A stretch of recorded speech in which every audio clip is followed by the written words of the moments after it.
Hi, I'm Chef Alycia Nicole AKA Foodie Engineer, and today we are going to prepare for a tailgate or Super Bowl party. What I wanted to do is make a chili, something that's versatile that you can do and everybody can enjoy it. You can put it on nachos, you can put it on potatoes, and so I've got a pot heating up, added some avocado oil, you can use vegetable oil, anything with high heat, anything that will take high heat, and we'll review our ingredients. So we've got our vegetables. This is a Poblano pepper, looks like this. We've got a little bit of jalapeno, that's up to you on how much you use.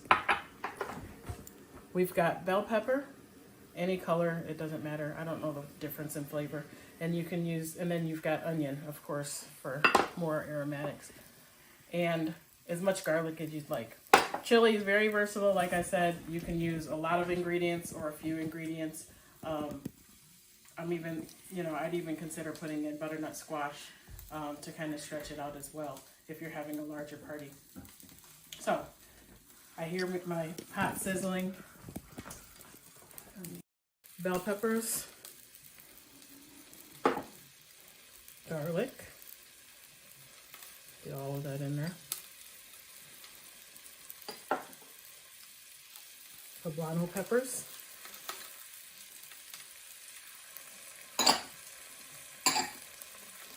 And jalapeños. I'm using beef. You can use ground turkey if you want to go lighter. If you want to go heavier, you can use pork. I was thinking about even adding chorizo sausage in it as well. And we just want to mix this around and make sure that our vegetables get cooked through, kind of softened as they saute.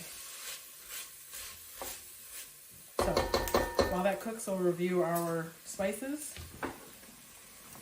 So we've got cumin, we've got Ancho chili powder, regular chili powder, salt and pepper. These are all kind of go as you feel. I can feel the peppers in the back of my throat already. So that's why I didn't go too heavy on Ancho chili, but I do want a little kick in the chili. Now once we get a little bit of translucency in our vegetables, our onions, we add about a pound of ground beef. And all of that's going to cook together. You want to break up your meat so that it cooks evenly.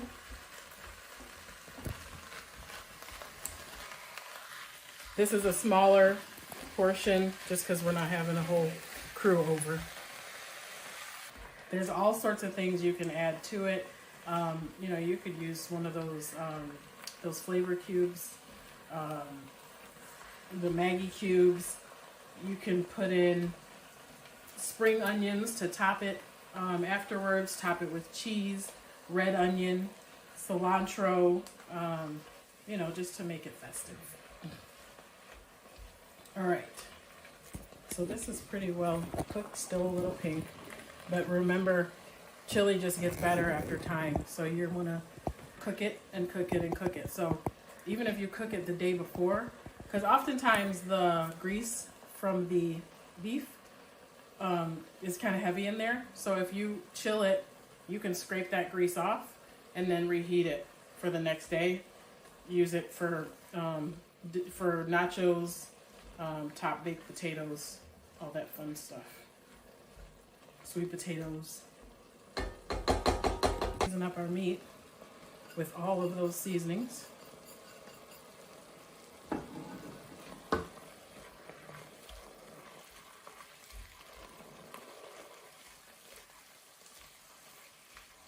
That is smelling good. I'm going to cut up a little bit of this chipotle pepper.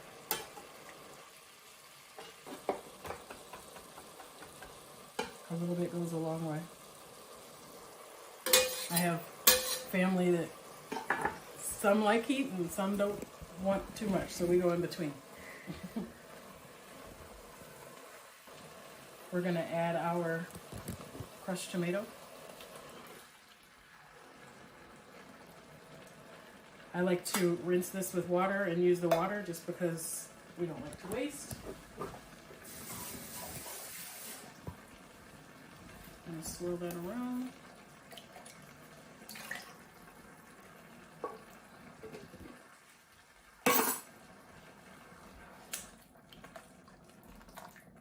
Alright. And now we just let that simmer for probably 45 minutes.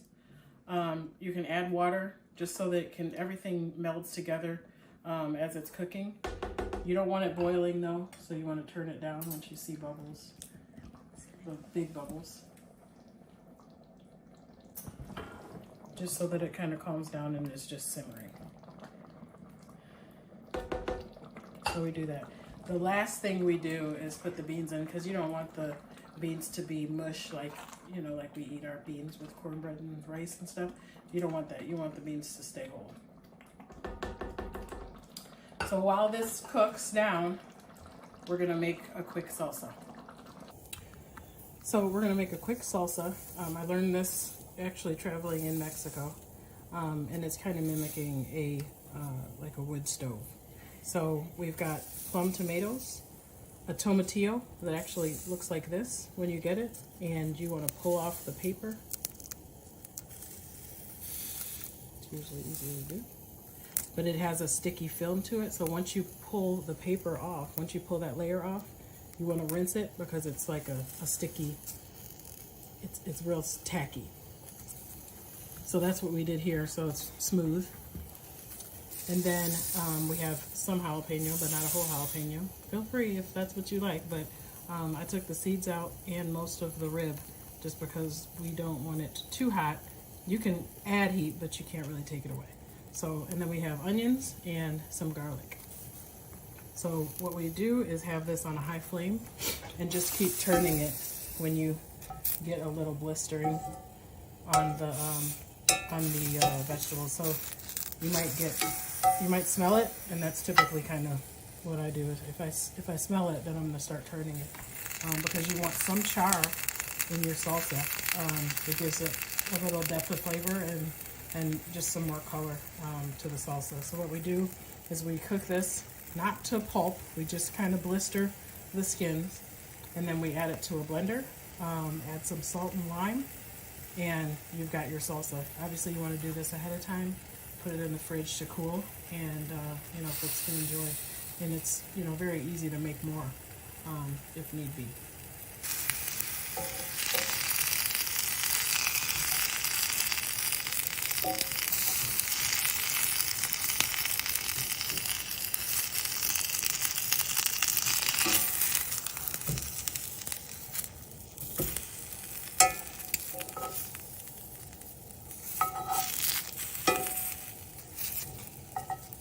Remember, this is a dry pan,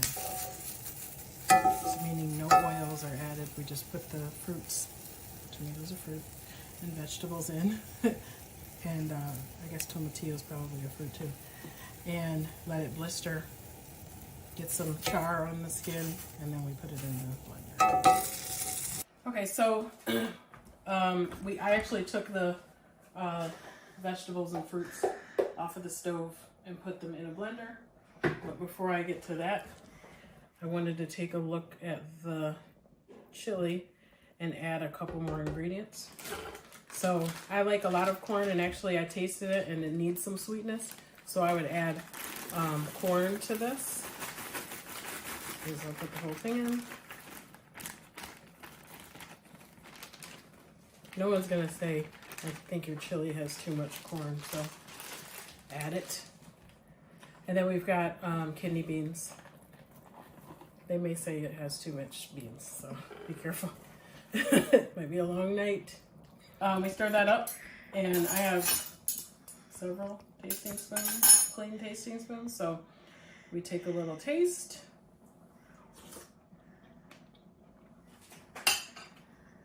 I like it. I'm gonna add a little salt.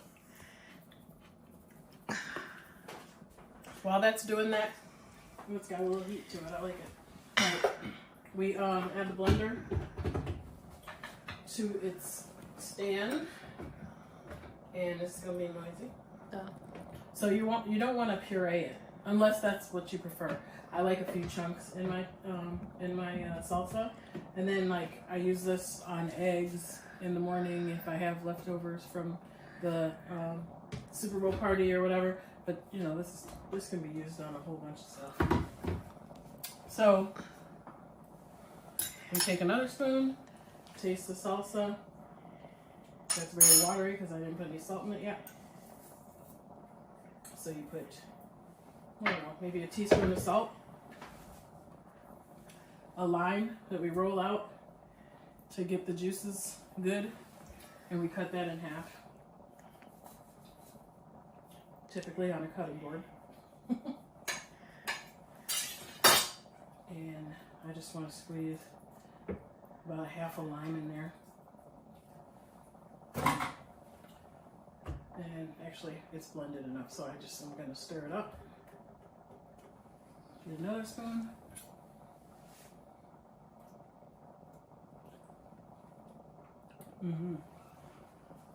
Perfect. So that is our salsa. Real easy, quick. You can add this to avocado and kind of make a guacamole if you don't want to do, you know, all the different ingredients in it. It's the similar ingredients in a guacamole, or at least similar flavors. Cook your chili as long as you like. When you plate it, in fact, we'll do a small one.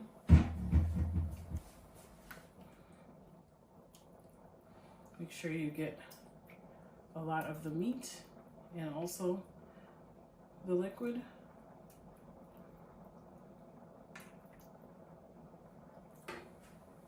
And you can put some scallions or green onions on it.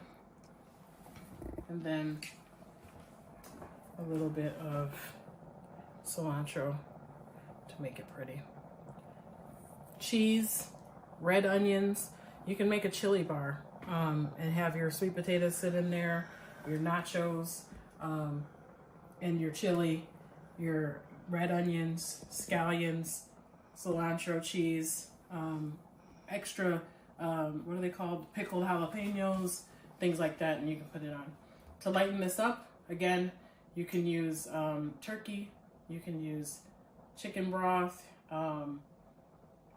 what else?